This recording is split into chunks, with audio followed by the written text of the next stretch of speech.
For part 4 of the Spawn series, I'm going to talk about tubes.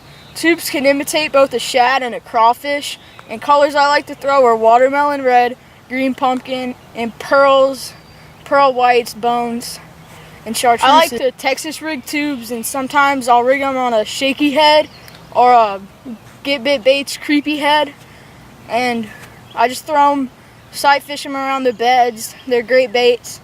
They're more compact than a craw, but they do imitate the same things, and they slip through cover better. They're also great for flipping and pitching. For rods on Texas rigging them, I like a 7-foot medium. If you're not really flipping and pitching in heavy cover, then I like a 8-foot heavy to extra heavy. For just rigging them up on a shaky head or a creepy head, I like a 6'6" medium heavy spinning rod. Got a nice 1.5 pounder on a Zoom tube, old disco color. Another good one on a Zoom salty tube. Just got a little 1.5 on the same tube. Really starting to storm right now. It's about to. Hopefully we'll have a good day. Got a little guy on the 3 3/4 inch Zoom tube, old disco. Got this nice 1 pounder on a Zoom tube. Right here I have some of my favorite tubes to throw.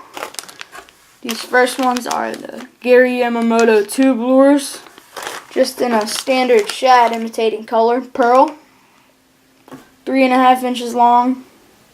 Rig it up, Texas rig on a 2 to 3/0 hook, always extra wide gap. These next tubes are nickel salty mother's tubes, 3.5 inches size. Rig it up on a 1 to 2/0 hook. Little beefier body, firecracker color. Another good shad imitator. Just like the pearl with silver, blue, and red flake. A lot of salt on them, as the name says, and a great scent. Just have some more salty mother's tubes in a craw imitating color. Cinnamon green flake. And then I have the Zoom salty super tubes in old disco color. We've caught most of the fish in this video off these. 3 3/4 inches, a little bigger than the other tubes. A little meatier profile. 3/0 hook.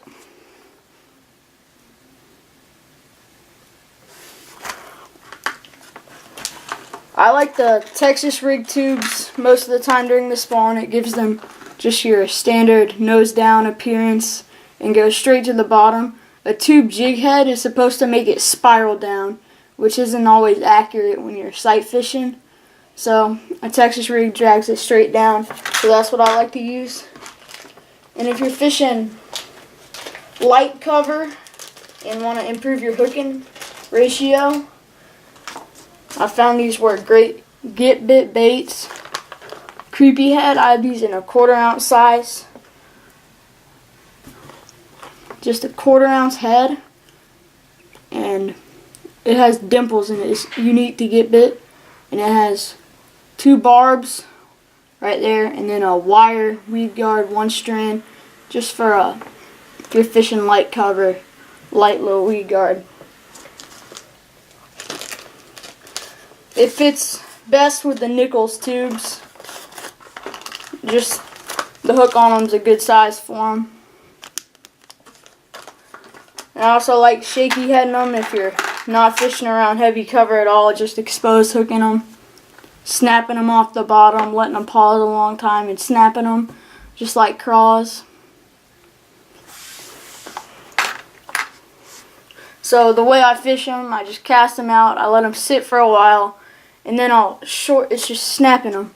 Snap and let it sit and watch your line. Got a fat little pounder on the Zoom salty super tube, old disco color with a Gamakatsu 2/0 extra wide gap hook.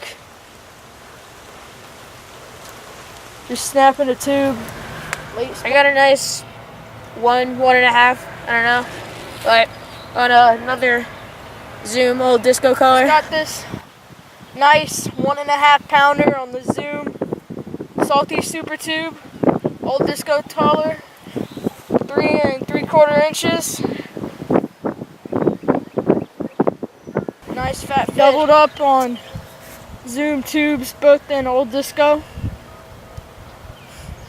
Mine's a little bigger. Got a pounder on Zoom tube, old disco, which is a green pumpkin with black, yellow, and June bug flake. I'm about to run out of tubes, 3 3/4 inches. New pond today. Got a nice 1 pounder on a Zoom tube, old disco color. If you have any questions, comments, or suggestions, please leave them in the box below. Thanks for watching. Have a great day. And thanks to GA Fishing 1 for letting me fish his golf course ponds with him. I had a great time, and he will make some more fishing videos soon.